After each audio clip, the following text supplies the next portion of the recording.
So I've asked Sherry to share her experience with these steps 6 and 7. Hi, I'm Sherry, an alcoholic. Sherry?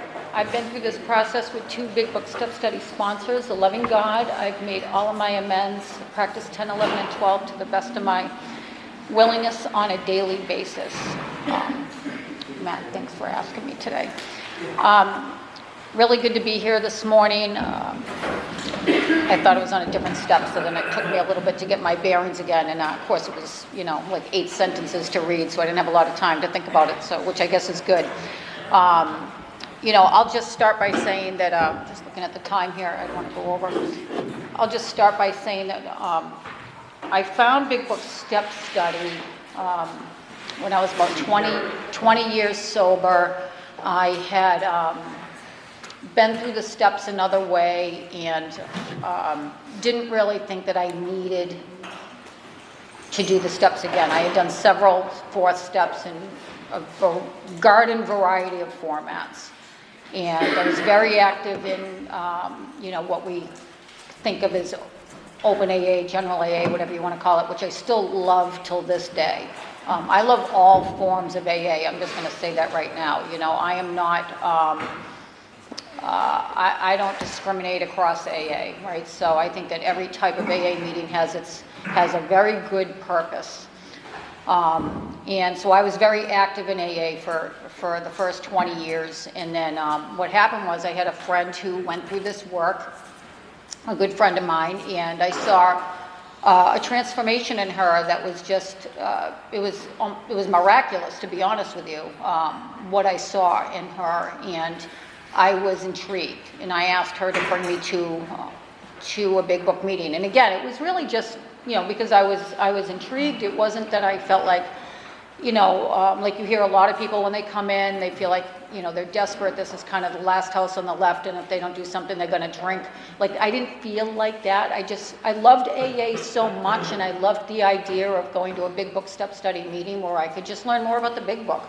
So I was grateful for that attraction, not promotion, that I saw in her, and, I followed her in. So my first meeting was here in this room, and it was on sex conduct. I didn't have any idea what I was, what the meeting format was like or what I was going to experience, but my point is it was a great meeting. I was in tears through that meeting.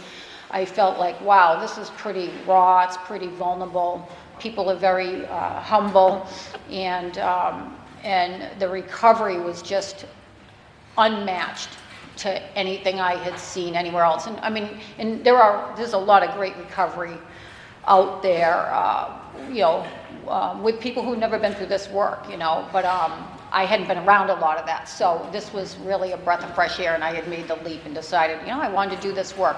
The Big Book is the way the work was the way my understanding is, I'll say it that way. The Big Book is the way it was intended for us to go through the steps. The first 100 drunks wrote the Big Book, and the steps are in the Big Book. And, the longer I was in going through this work, the more I realized the steps, the way to do the steps are not in the other books. They're not in the 12 and 12. There's a lot of great stories. There's a lot of great experiences and examples of great things that happen to us as a result of doing the steps in all those other books. But the roadmap, the blueprint for how we do the steps are actually in the Big Book. And this was the only way I had never done it. So I was pretty excited to go through it.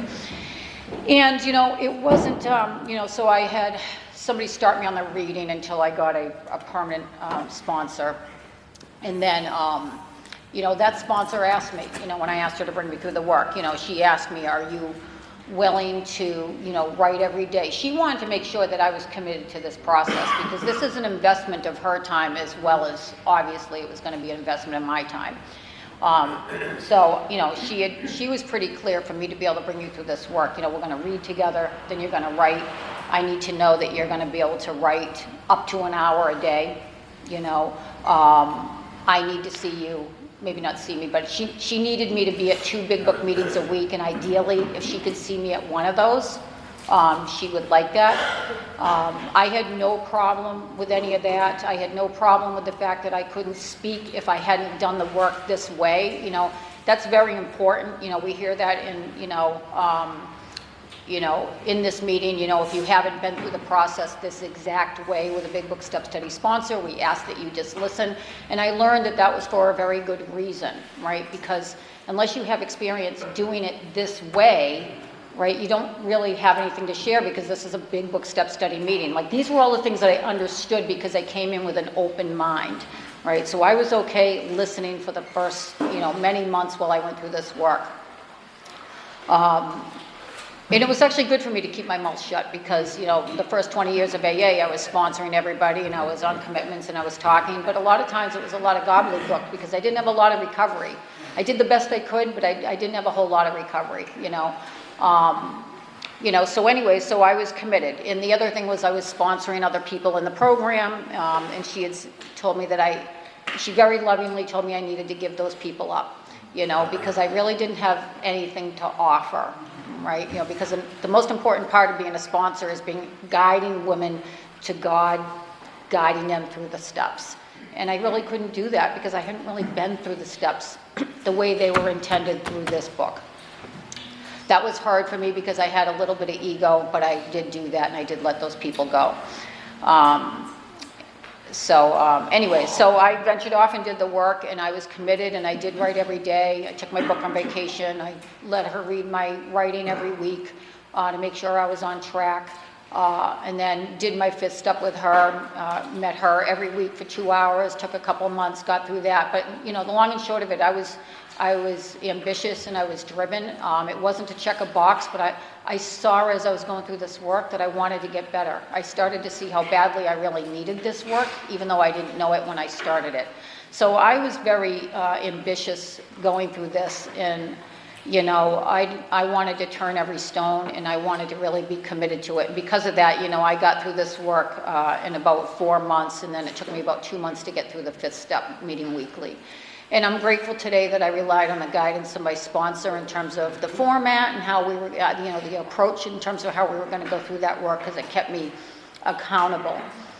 But what I saw coming to 6 and 7, right? So I never, I could not believe the things that I saw in my writing, whether it was the resentments, the fear, my behavior around sex conduct and sex relations, or just relations with people in general.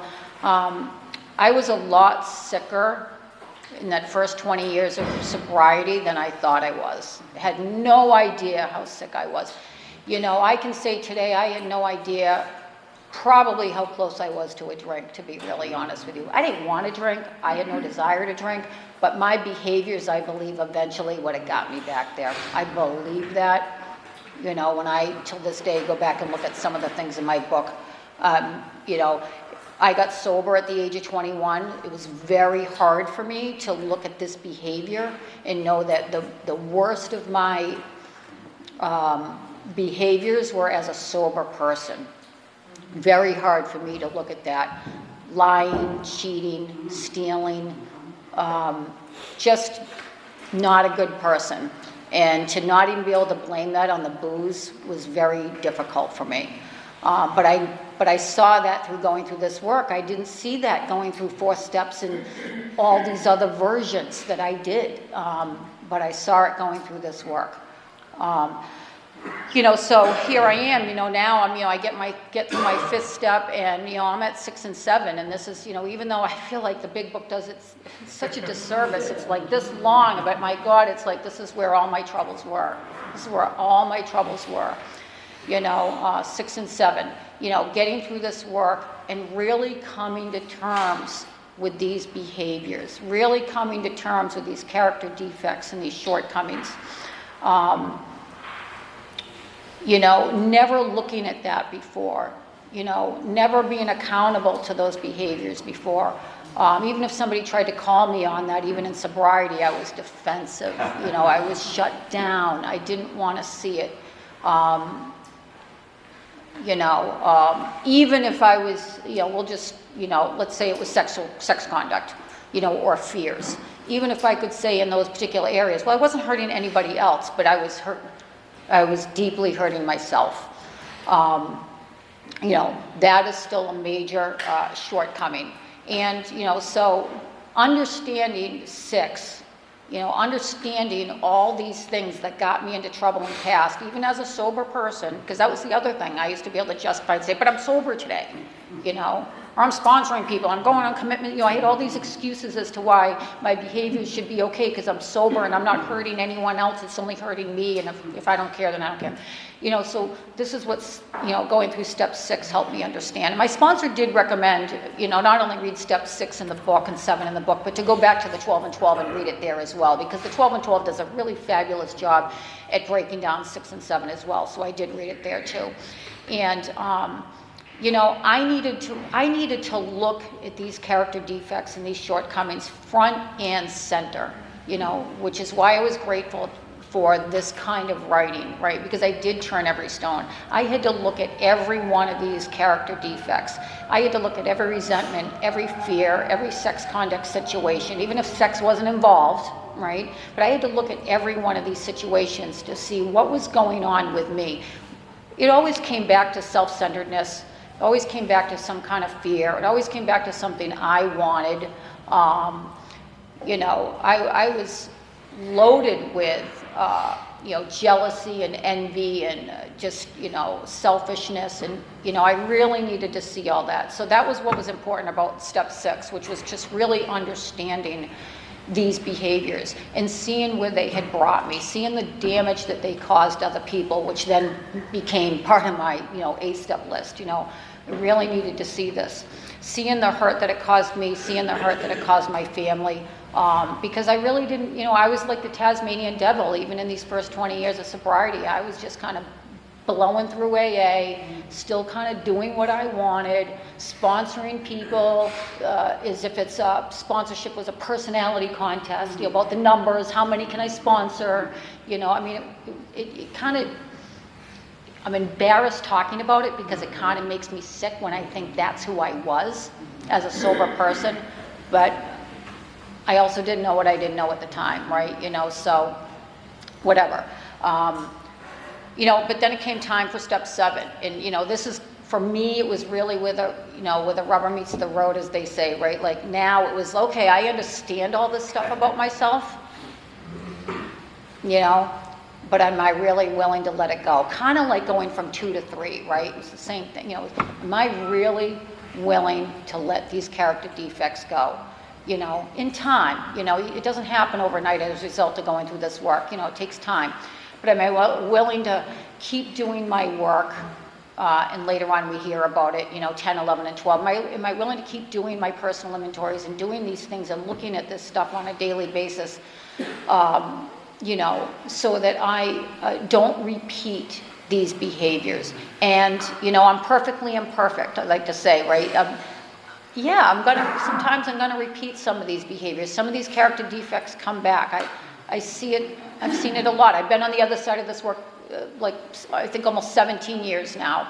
And in that 17 years, it's amazing to see it's been an evolution, right? Of just how much I've continued to kind of, backslip and then come back again. And, it's just all part of the growth in my journey. But without step 7, without keeping that front and center, I would continue to slide back, So at least, remembering, when something happens or I slide back or my thinking starts to get a little haywire again or fear comes up or whatever it is, I can very quickly now, because of this work and because I stay active in this work, I very quickly now can realize, where is this going to get me?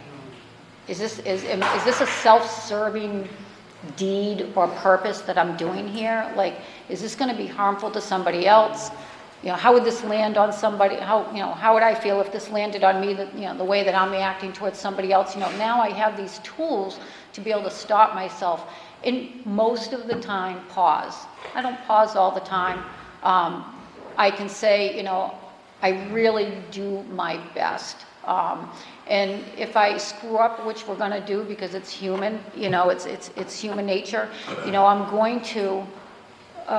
I'm quicker to come back around and be able to just make some kind of amends for that. But I can't get there in my thinking without 6 and 7.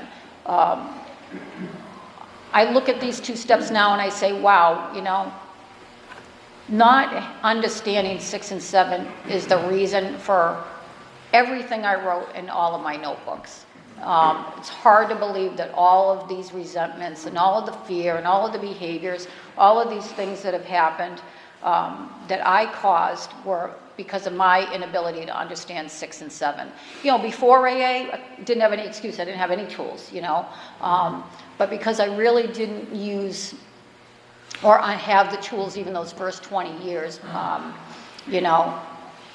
didn't know another way. I did the best I could, but I'm grateful that I found my way to this process through other people.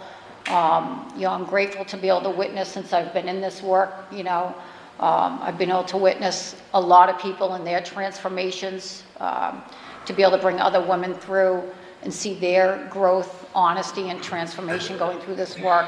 I just think that it was life-changing for me.